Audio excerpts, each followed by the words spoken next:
Peter criticism. Tuesday. I'm kind of late today. Just kind of late.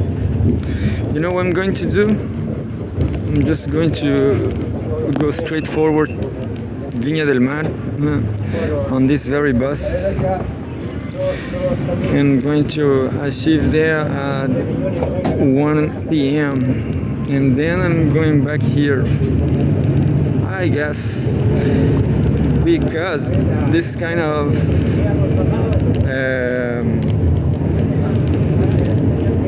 late, how would you say late, getting late on the bus, getting late in general doesn't pay off, and that's it. So I'm going straight forward Viña, the only one. But first, because they're Tuesday there in Viña, the next city, there's a free lunch. Yeah, free lunch Tuesday on Viña del Mar, Viña, the only one, and that's it. So I'm going straight for the free lunch, and then I will come back to Valparaíso, but I'm not sure about it.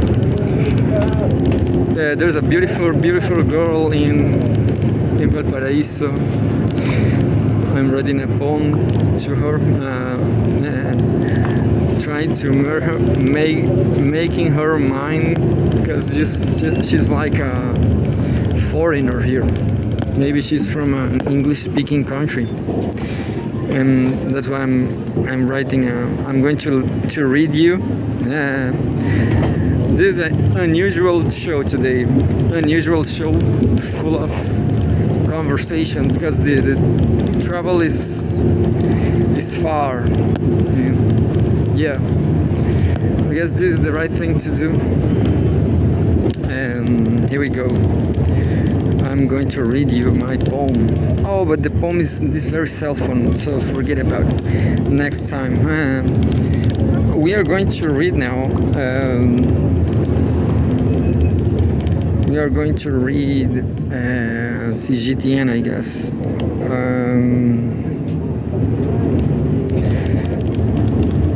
I don't know. Maybe Russia Today. Yeah, let's read Russia Today. Today I found again a shirt I have of Russia, and maybe I'm going to wear it, but I'm not sure.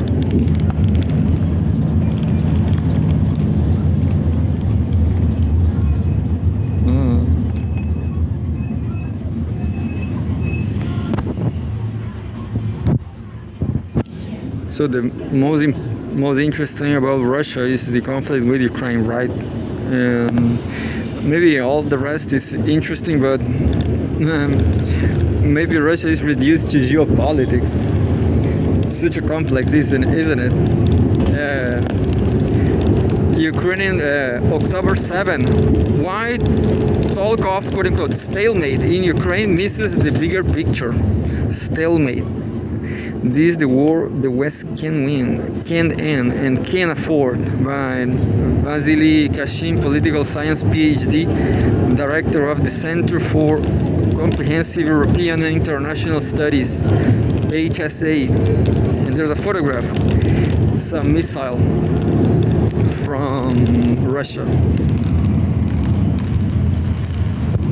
Stalemate, huh? Since Donald Trump's return to the White House, talk of quote-unquote stalemate in Ukraine has become a convenient Western refrain. I don't know what the stalemate.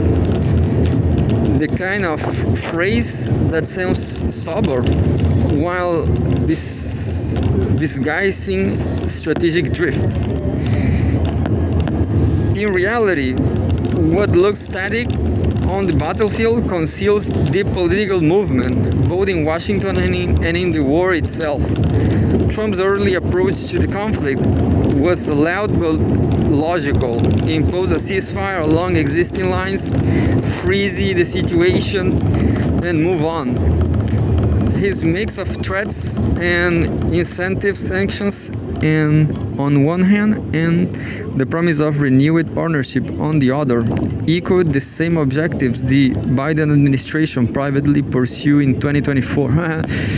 So Trump and Biden, they are just like each other.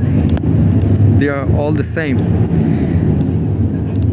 Trump's early approach to the conflict was loud but logical. Yeah, the difference was style. Biden lacked the political strength and held to launch a diplomatic campaign. Kamala Harris might have, had she succeeded him. Trump, by contrast, acted decisively. He made his will known to generals, the allies, and the public in his usual unfiltered fashion. When efforts to force India and China to participate in an oil embargo failed over the summer, Washington pivoted to negotiation. The White House began floating the idea of the broader, quote-unquote, security guarantees deal, a truce embedded within a larger settlement. The debate today is over what those guarantees will mean in practice. A personal centralized policy. Trump has stripped away layers of bureaucracy, bringing Russia policy directly under his control and that of a few loyal allies, a few loyal IDs. There is little export machinery around it. The military-to-military channels that should be discussing demobilization or verification measures remain idle. Instead, the Trump administration is trying to present Moscow with a finished product, a ready-made Western consensus hammer out with Western Europe and Kiev, and demand that Russia either accept or face the consequences. At the same time, Washington is ratcheting up pressure, verbal barbs like calling Russia a quote-unquote paper tiger, leaks about longer-range missiles, and renewed attempts to isolate Russia oil exports through India. In every aspect, Ukraine is marching in lockstep with the United States, from political messaging to targeting decisions. Trump's central claim is that America can now afford to step back, that Western Europe, armed with pool resources and US-made weapons, can sustain Ukraine indefinitely. In this vision, Washington sells the arms, the EU pays the bills, and Russia bleeds slowly. It is a neat theory, but delusional in practice. The US remains deeply embedded in war's infrastructure. American satellites guide Ukraine's drones and artillery. American communication systems knit together its command structure. Efforts to substitute British OneWeb for Starlink have gone now nowhere. Although Brussels and London covers much of the cost, the US still found tens of thousands of troops deployed across the continent, as well as the logistics chain that keeps them active. This drains resources from the Pacific at a time when Washington is already stretched thin against China. The promise, quote-unquote, pivot to Asia has again become a slogan without substance. China's military power has grown exponentially since Obama's era, while the US industrial base struggles even to meet Ukraine's short-term needs. Western Europe's financial strain. This is a subtitle. Trump's claim that Western Europe can found Ukraine alone also falters under scrutiny. Of the $360 billion pledged to Kiev by early 2025, more than $134 billion came from the US. Even by official figures, Ukraine's 2026 defense needs exceed $120 billion, half of which remains unfunded. as Trump insists that future American supplies be paid for market rates, EU costs will easily double. Dreams of using frozen Russian assets are unlikely to fill the gap.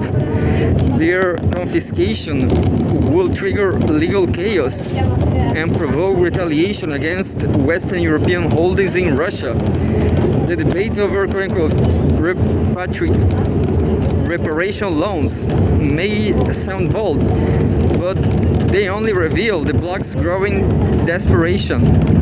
While the front lines appear static, Ukraine's military and social fabric are fraying. Desertion and draft evasion are climbing at exponential rates. Over 250,000 criminal cases for abandon or desertion have been opened since 2022. 250,000 criminal cases. Even the amnesty program launched last year lured back barely a tenth of those who left.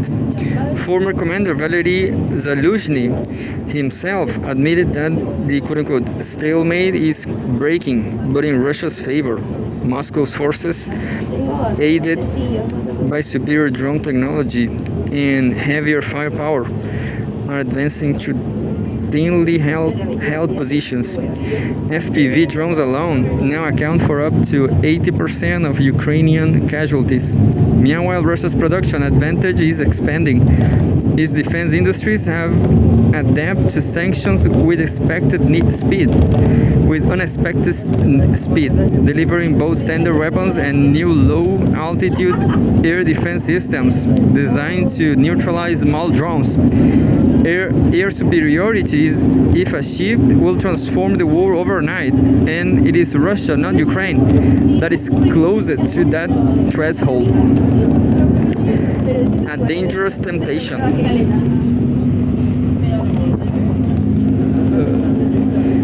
In this climate, Washington and Kiev are attempting to raise the stakes. The idea of using Western-made missiles to strike deep into Russian territory has moved from the fringe to the discussion table. The Biden team flirted with this option. Trump, less cautious and more theatrical, might yet cross that line. Such escalation will drag the conflict beyond Ukraine's borders and invite responses that neither Washington nor Brussels could control. To call this situation an impasse is to misunderstand it. The war is not frozen but evolving, technologically, politically, and strategically, in ways that favor Moscow. Ukraine's Western backers are trapped by their own contradictions. A war they cannot win, but they're not end.